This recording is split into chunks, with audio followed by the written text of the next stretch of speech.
would be to put your legs on your sailing simulator. Now, what these do is these will stabilize the simulator because, as you saw earlier, the simulator does have wheels. What this does is it raises it up off of its wheels so it doesn't roll around on you. You just take it and you put it in, you line it up. The bolts do come with it.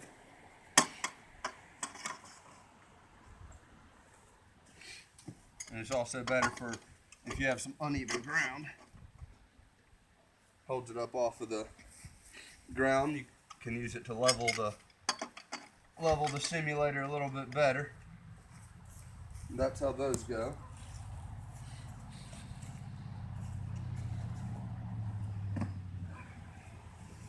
All right. Yes, sir. Your next step is going to be to get your straps ready.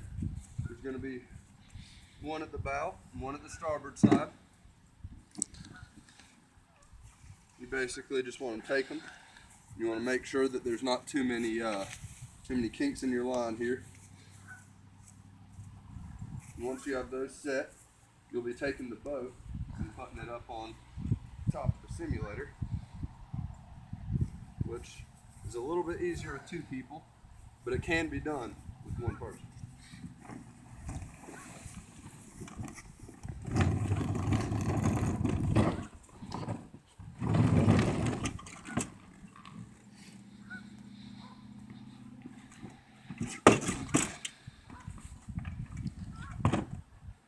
You want to get it lined up. And once you get it lined up, come up here to the bow. You pull it up and on. Make sure you've got the back lined up.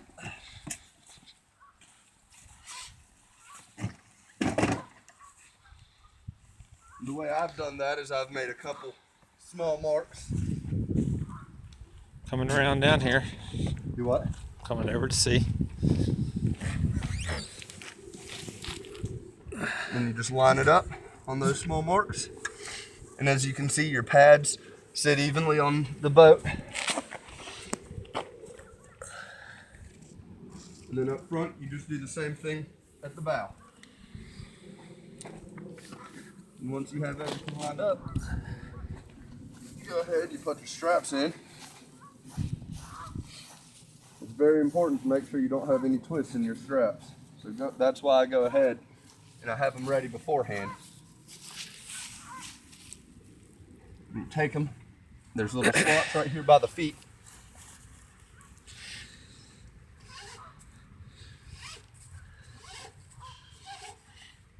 And this is why this has been deflated, because you have to run it up underneath. And it's a lot easier when it's deflated.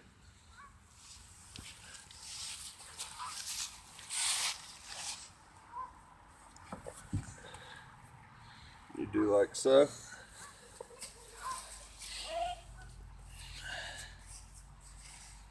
You run it across the top. And then you just do the same thing, go back down, go back underneath. Now you want to make sure when you do this that you have the strap in the same spot. If you can see here, you've got your first screw here, second screw here, and your third screw there. First screw, second screw, and third screw. You keep it right between the second and third screw. And then you just run it back under. Run it back through your little hole there.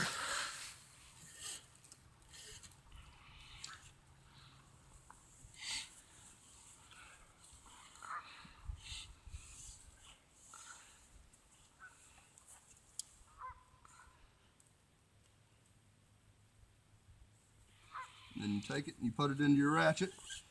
Tighten your ratchet down a little bit.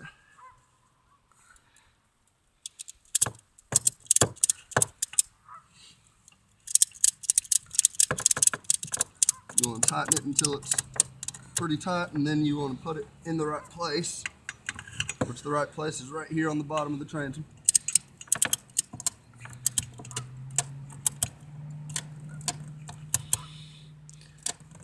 All right. And you take your slack and you can just kind of tuck it up in a way. As long as it's out of the way, that's all that matters.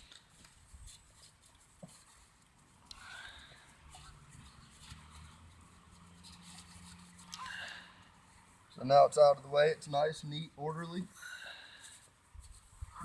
There's the bow. All right. Here at the stern, the process just repeats itself. You do the exact same thing. Very simple, very easy. Okay. 3. Okay. All right, so next step here is you want to get this. I like to take it and put it up underneath the leg. It tends to keep people from tripping up so much.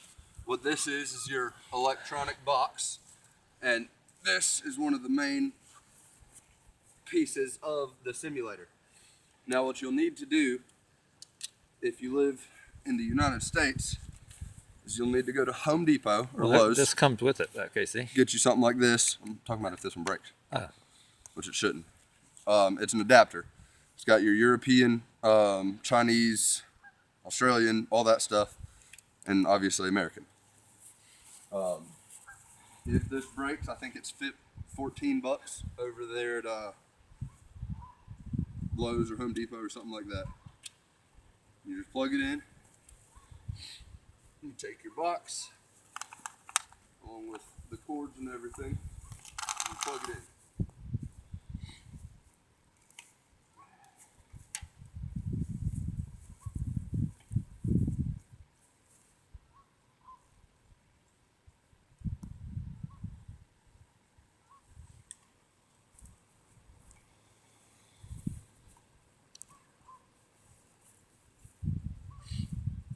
This is your emergency stop button.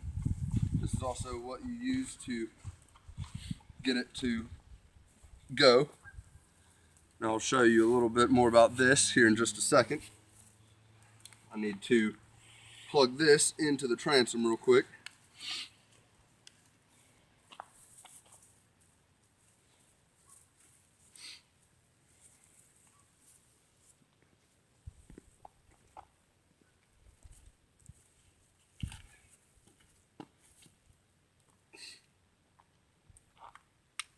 All right. Now, the next step is going to be plug in your electronic tiller here. As you can see, it's got a plug here. You use this to plug it in. Now it comes with 2 screws. You take these 2 screws, you put one at the top and you put one at the bottom. And you'll see there's 2 guide pin holes right there.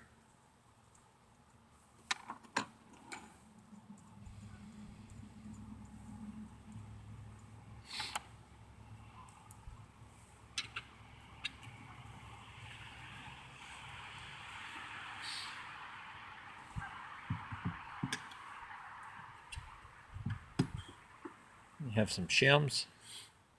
I will need those in just a second. Pause. Just give me the thumbs up. Yeah.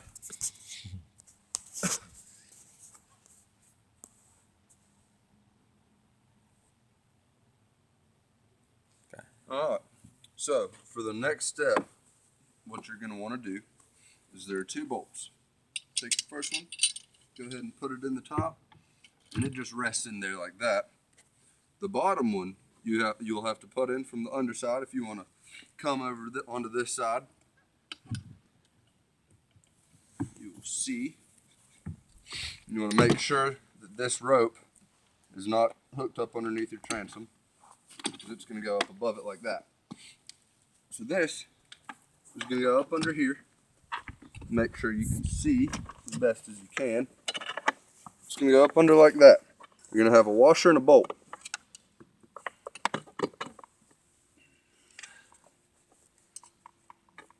Take your washer, you put it right on top of there, and the same thing with your bolt.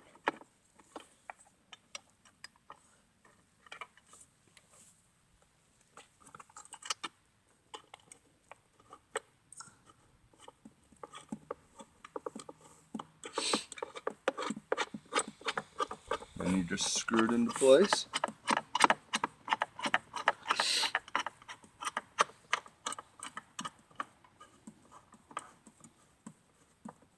Once you have that connected, you'll see this.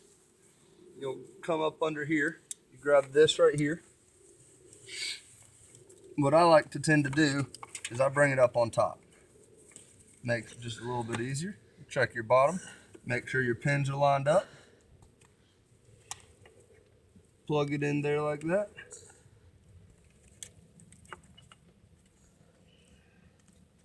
And once you're plugged in, you snap this down, and that holds it in place. And you are all ready to go. Now, the next step, last step, is these shims. Take these shims here, put it in down here at the bottom. Take your 2 fingers, one on both sides, just very gently slide it up until it's in place. Now, as you see, this doesn't move. This part still does, because that's what you want.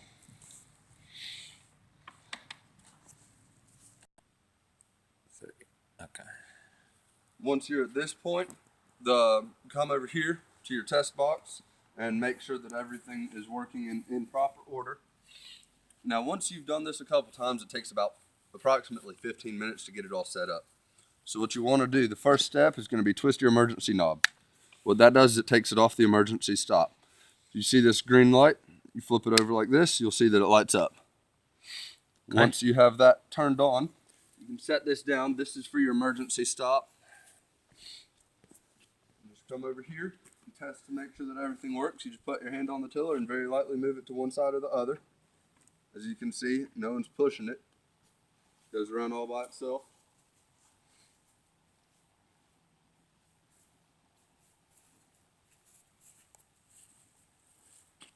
I like to do about a full 360 and then stop it. And then once you have that done, come back over here.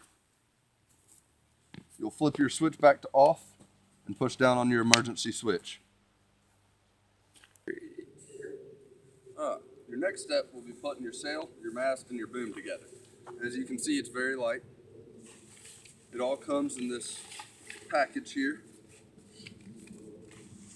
The way I like to do is I take it, I open it up on one end, I grab the other end, and just lift it up.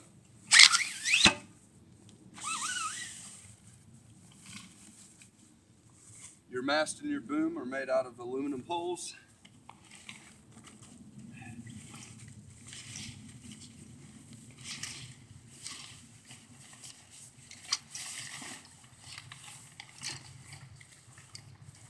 There we go.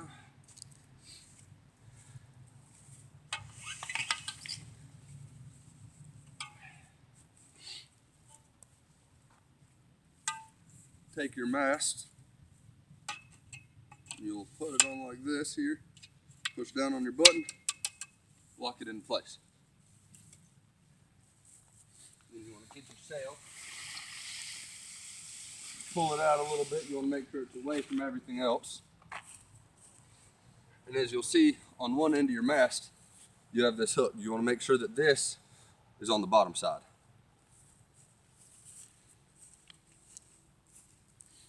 Up here on the top side, there's a smaller hook. That gets inserted into the top.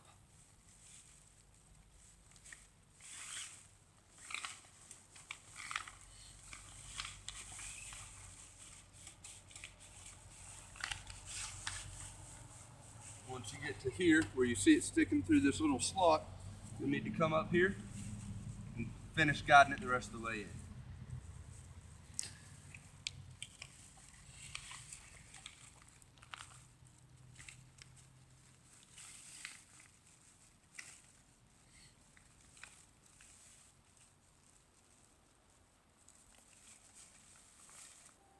All right. Now for your next step, you'll take your boom here and you'll clip it to your hook.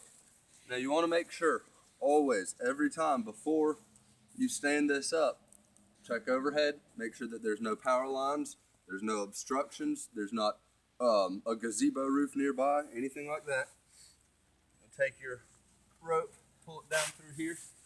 I'm going to check one more time just because you can never be too safe. So you want to avoid like those power lines right there, don't you? Yes, very good. Okay, so now what? Take it, you lift it up, you see how lightweight and easy it is? You stand it up, right here at your bow, you'll see the hole for it. Then you take this, you run it straight down through here, like so. Once you have it pulled down, and once you have your sail cinched down as tight as you want it, you just pull up on it. And you can bring it back up like this. That just keeps it from sliding out too much.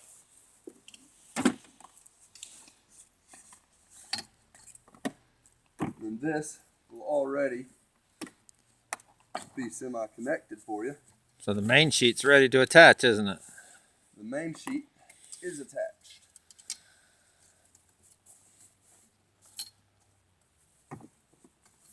You just take it at this point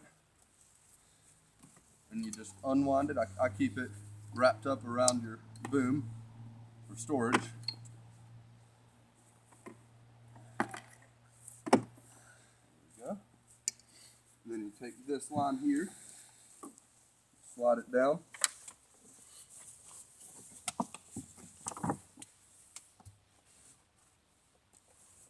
You put it through the other hole.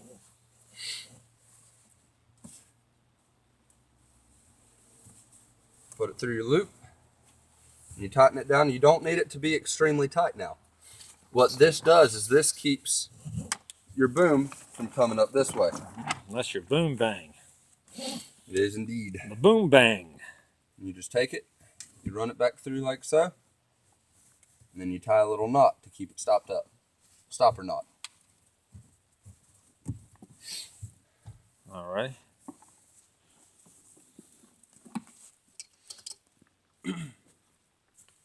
Once you've done that, you'll take this rope here, stopper knot.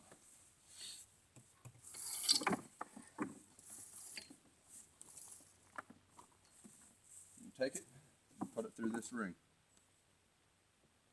I probably should have done the stopper knot after I put it in the ring though. And I guess you could always tie it too if you wanted to as well. Secure it with a couple of half hitches or whatever.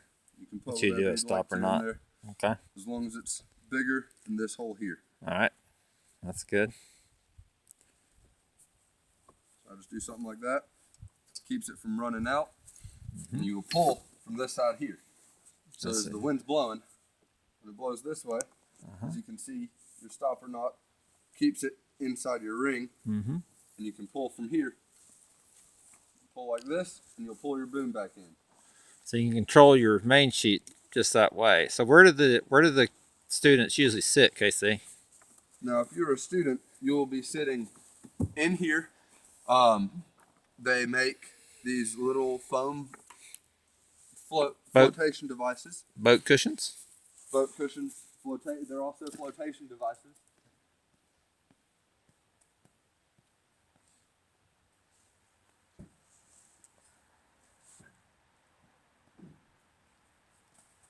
Like so. Now you want to make sure to always, when in or on any floating device, boat, sailboat, even if it's a small walker bay like this, to have some sort of extra flotation device. Not only will it keep you safe, it will keep you comfortable. Ah, okay. That's your seat, and you will sit on either one side or the other. So you put it right there. You'll sit here with your back up against the side. Mm-hmm. You kick your legs off to the side. If you're a little bit taller, you can kind of put them up underneath the seat here in the middle. Yeah. And the reason you sit down low instead of up here, there's two reasons. One, it keeps your head. They don't call it the boom for nothing. When you tack or you drive and you swing your boom around, you want to make sure that your head is not in the way. Right. But that could also be covered with just a foam cushion or a foam noodle, though, couldn't it? Take a foam noodle. Yep. All you'd have to do is cut a small incision all the way across it and pop it right on top of here. Right. Yeah. Okay. if you don't want to do that, just make sure you watch your head. The other reason you don't sit up top is it makes the boat a little bit more top heavy, and you actually have a better sailing experience the lower you are and the more in the water Okay. you are. All right. So Casey, what if they wanted to use the simulator and there's no wind? Like today, there's no wind out here on the lake. So what could someone do that would allow them to still use this? Now, that's a very good point. What you can do at that point is there are some big industrial sized fans. Mm-hmm. You can take them, set them up on a table, set them up about right here. You want to make sure you have enough room for your boat to swing around and do a full 360-degree turn without it hitting your table, your boats, or any other person or any other object for that matter. So what you would want to do is you'd set your table up right here. You'd have the big industrial size box fans. Two of them will work fine.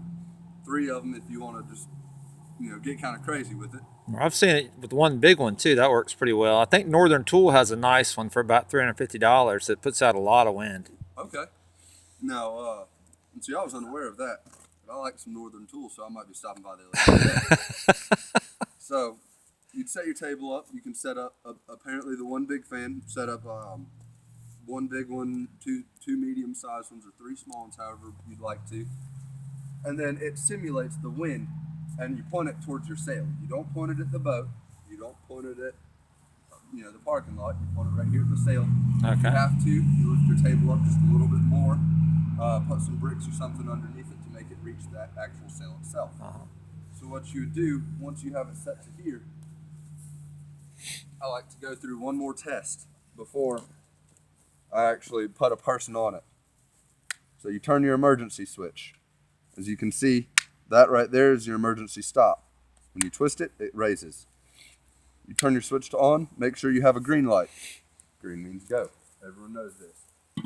If there's ever an incident where you need this stopped right away, let's say someone's on it and something happens, all you have to do, hit that red button.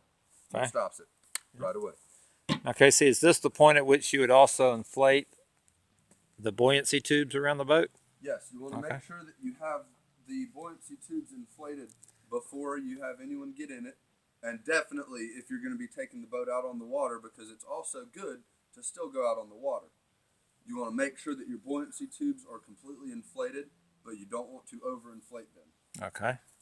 In the next video, you will see where it's inflated. So show us how you would use this to teach the different points of sail to a student. Okay. So, excuse me, the different points of sail. The way I would teach that to a student, it might be a little bit more difficult today with the lack of wind. There's no wind. But there's no wind. But what you would do is I would teach, first thing is you want your bow straight into the wind. So you would not be getting wind on either side. That's called having your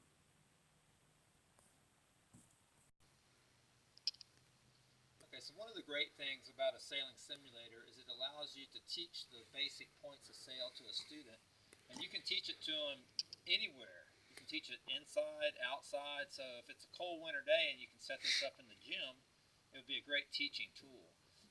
Of course, if you're inside, you would need a large industrial fan, like I mentioned before, from like Northern Tool, or there are a lot of ones available. Anyway, you would set that up, and you can teach them the different points of sail. For example, if the fan were directly ahead, of course it'd be pointed directly into the wind, the no wind zone. But you can teach a close reach, a basic reach. You can teach broad reach, and of course you can also demonstrate. The students can learn how to sail downwind. So it's a wonderful teaching tool. And another feature of the sailing simulator is that not only does it swivel to teach the different points of sail, but it also leans under the wind gust. But it does have limited, it's very secure and very safe, and it has a broad base. And so it's a great tool to actually simulate the entire sailing experience for students, and they tend to really enjoy that. So again, it's a very valuable tool. This Walker Bay is in pristine shape. It's never even been in the water. The sailing simulator itself probably has about 25 hours of total use on it from being used at the Atlanta Boat Show as a demonstrator. So it's also in very good condition. It's all been garage kept, and it's a total package. This is the Walker Bay sailing dinghy with tubes, sail. It also has a fully functional centerboard and the standard rudder, so you could actually use the boat as a standalone sailboat or dinghy. The sailing simulator is actually designed for an Optimus pram. That's the original design. But as you can tell, the Walker Bay is also easily adapted to the sailing simulator. So, again, it's a very valuable tool. We've priced this right to sell it, and we'd be glad to answer any questions that you have about the sailing simulator made by Sailingmaker, and these are widely used in Europe and are starting to gain a foothold in the United States. So thanks for your interest in looking at the sailing simulator, complete with the Walker Bay dinghy.